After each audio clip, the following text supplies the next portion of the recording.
ის რაც დამწყები მკითხველის ცხოვრებაში ამართლებს ძალიან არის ის რაც ამართლებდა ყოველთვის და ეს არის წაკითხვა მისთვის. ამბობ უნდა წაუკითხო ადამიანს და ისეთი მაგია აქვს ამას, ისეთი ჯადოსნობაა ეს, რომ ვერ უძლებს ტვინი.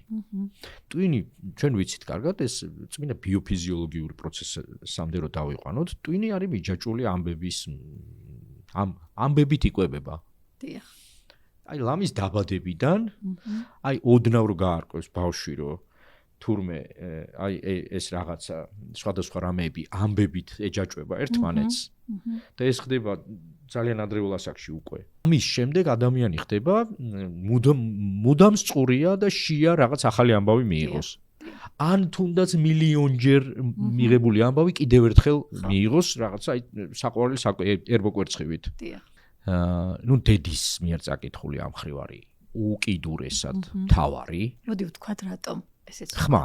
ტემპრი. ხმამდე დადის ეს ამბავი, რომ ანუ შინაარსზე გაცილებით მნიშვნელოვანი ამ შემთხვევაში არის ხმა. ხო, სხვა შორის მარტო წაკითხვა არა, ზოგჯერ თხრობა უბრალოდ. აი storytelling-ს რო უძახიან ახლა. უბრალოდ თხრობა ბავშვისთვის რაღაცების. დედამ აუცილებელ პაკეტში აღზრდის, აი უკიდურესად აუცილებელ პაკეტში აღზრდის, შეიტანოს თუნდაც 5-10 წუთით ბავშვისთვის თხრობა ან წაკითხვა. უკვე ხო ზრდასთან ერთად.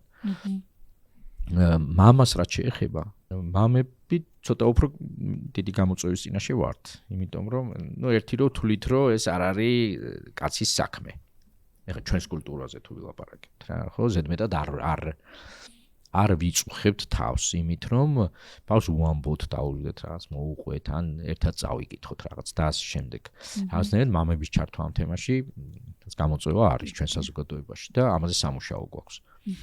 ხო, აი მე მაგალითად ზოგჯერ, ნუ ცნობილ არსებულ ზღაპრებს უამბობდი ბავშვებს, ზოგჯერ მე თვითონ ვიგონებდი რაღაცებს, ეხლა თუ ფანტაზიაც გიჭრის კარგია, იმიტომ რომ ეს უკვე რაღაც სხვანაირი ჯაზი ხდება ეს ამბავი. და ბავშვსაც ვრთავდი ამაში, აბაში ხო, რა ვთქვათ, პერსონაჟის გაფერადებაში ინტერაქტიული ელემენტები ჩემ მქონდა, საბოლოოდ ეს არის ის, რაც კლასშიც უნდა ხდებოდეს.